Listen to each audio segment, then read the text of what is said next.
I spent years working against my body, working out more and more, eating less and less, wondering why nothing was working, staring at the scale every day, waiting for it to tell me something different.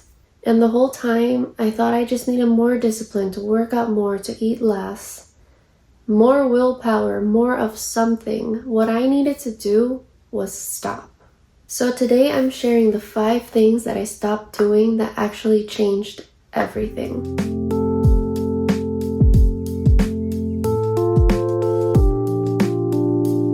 Hi, welcome back to the channel. Welcome if you're new here. I'm Jayle. I am a certified personal trainer and nutrition coach and a mom of 2, just figuring it out and taking it one day at a time. I'm really glad you're here, and let's go ahead and get into it. Okay, we are going to go straight into the list.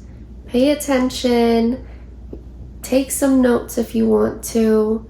The things I'm going to share with you aren't things that I read somewhere. They're things that I actually went through and I was doing and I had to unlearn. So maybe what has worked for me won't work for you, but I'm just sharing the things that I had to stop doing and had to unlearn that have helped me and worked with me. Sorry if the lighting gets dark and bright. It's been raining a lot over here and it just gets so dark all of a sudden. So number 1, I stopped killing myself with cardio. I stopped punishing myself with cardio, thinking that the more I walked, the more I would run, the more calories I would burn, the faster I would lose weight, the more weight I would drop. What that actually meant was more cortisol, more inflammation, more exhaustion, more of punishing this body that wasn't doing what I wanted it to do. I was training harder and feeling worse. Kept thinking, why isn't this working? It has worked for other people. Why isn't it working for me? What am I doing wrong? The shift really happened when I started looking at exercise not as a punishment, but as a gift. A gift to myself. I get to work out. I get to move my body. I get to strength train. I get to do all these wonderful things with my body. It's not I have to work out. I have to do X amount of cardio. I have to strength train X days a week. You don't have to. You should do it because you get to. You have to think of it as an investment to yourself, to your body, to your future. Instead of looking at it as, okay, I am going to completely destroy myself for an hour because I ate a slice of cake and now I have to work it off. No, that's not what we're doing here. And that is something I had to learn to not do. And when your body is already under a lot of stress, say from work, from just life in general, you're then adding on more stress by overdoing it with cardio. And that is contradictory and is not going to help your progress. You're going to have more inflammation. Your cortisol will be higher. You will feel more tired, which will then lead to bad decisions with your nutrition. You know, maybe instead of eating that lunch that you meal prepped, oh, you're so ravenous, you're so hungry, you just want a burger. So you go and grab fast food instead. You have to learn to work with your body, not against it. And that is something I had to learn to do. I still do cardio, of course, because it is such a great thing for your cardiovascular health.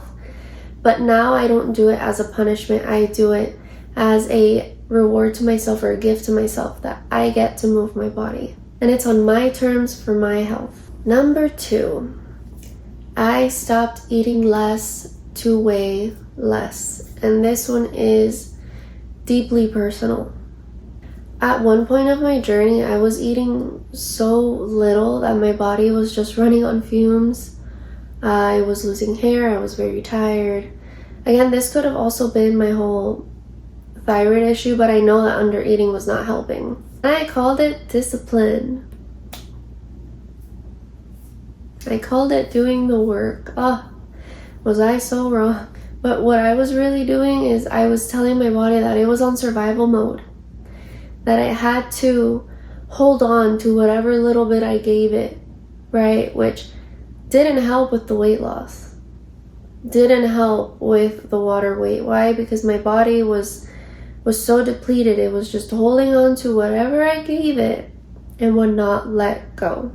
Your metabolism slows down, your energy tanks, your hormones go crazy when you do this. And then you're just standing there wondering why the scale won't move. Oh, I barely ate anything this week. Why didn't I lose any weight?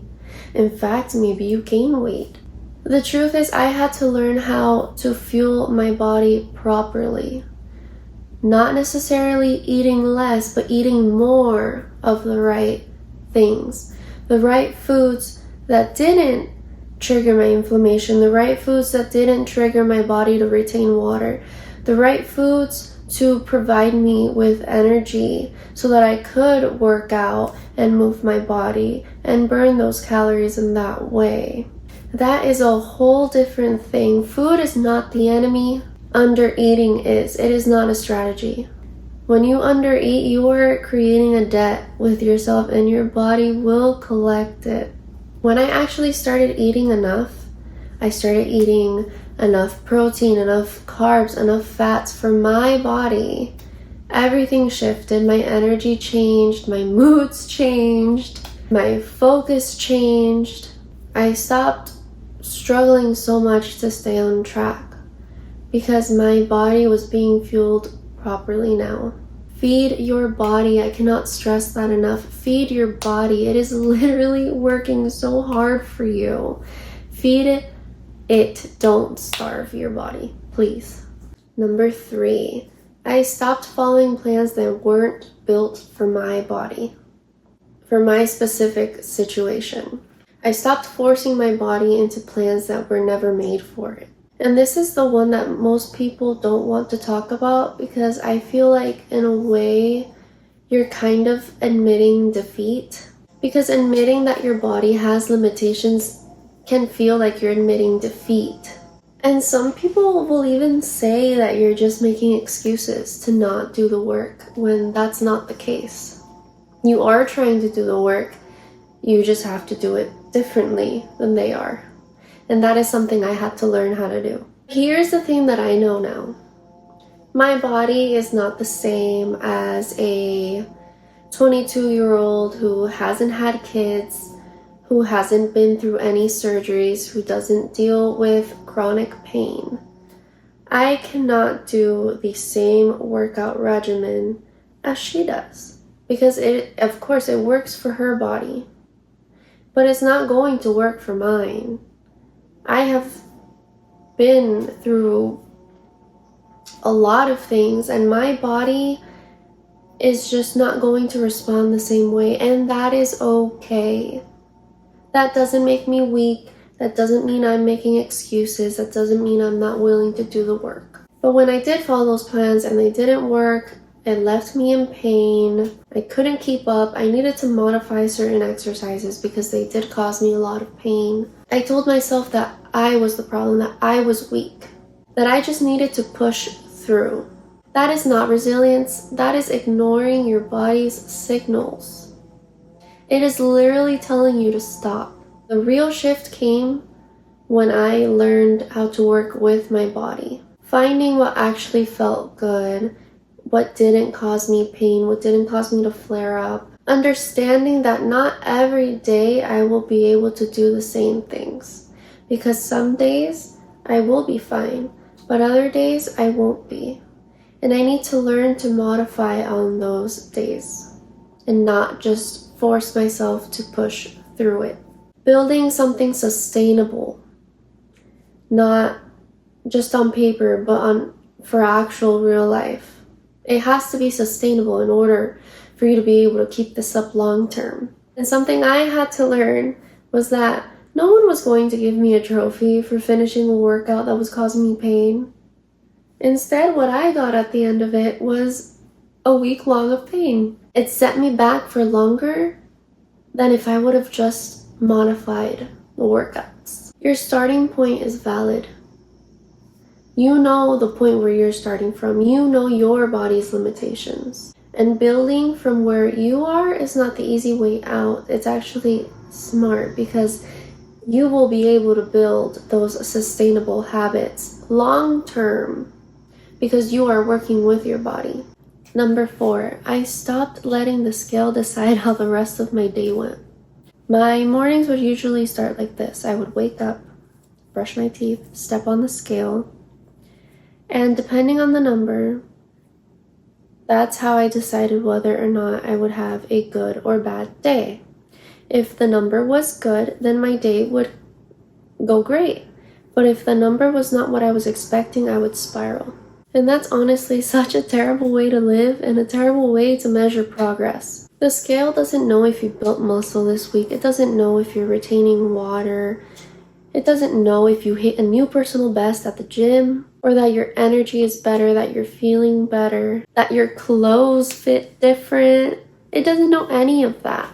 And I was treating the scale as the only data point that I can measure progress with. The scale is a wonderful tool, but it is just that, a tool. It should not dictate how your mood is. It shouldn't dictate whether or not you are disappointed in yourself or anything, because yes, there are so many different variables that go into that number that you see once you step on the scale. Taking a step back from the scale didn't mean that I stopped caring about my health. I just wasn't weighing myself every single day and taking those numbers to heart anymore. Instead, I shifted over to once a week and simply used that as a tool, a data point on the chart. But I focused more on those non-scale victories. How are my clothes fitting? How was my energy levels for the week? Was I feeling strong? Was I able to lift more? How I felt throughout the day with my kids. Was I able to keep up? Did I have a day with minimal pain? Did I not experience as much cramping as I usually would? Did I show up consistently with my workouts? Those were the things I focused on instead of focusing on the number on the scale. The number on the scale might fall eventually as you continue doing those habits. But what I did is I stopped letting the number on the scale be the whole story, because it wasn't the whole story to begin with. It was everything else. Number 5, I stopped comparing myself to women whose bodies haven't been through what mine has. This is one that has been the hardest for me to unlearn, and I still have to remind myself of sometimes. I stopped comparing myself to women online. I would look at women who were also moms online and wonder why my body didn't look like theirs did. You know, they're also moms. They also had 2 kids. Why did they bounce back but I didn't? I would wonder why my body didn't look like theirs did. Why my results weren't the same as theirs. Why the same things that they were doing didn't work for me. And what I had to actually accept, most women my age online haven't been through the things that I have. And I just simply had to accept that. Not to make myself feel like a victim, but to move past that mindset, to move past those feelings. My body just works differently, and that's not a flaw, it's just the way it is. And I had to accept that and move on and find ways to do things that worked with my specific body. And continuously comparing myself to other women online was not going to change that, was not going to help at all. Instead, it was doing the opposite. I was feeling worse. I was feeling unmotivated. I didn't want to work out anymore because what was the point? It wasn't going to work anyways, right? It's working for them, but it's not working for me, so what's the point?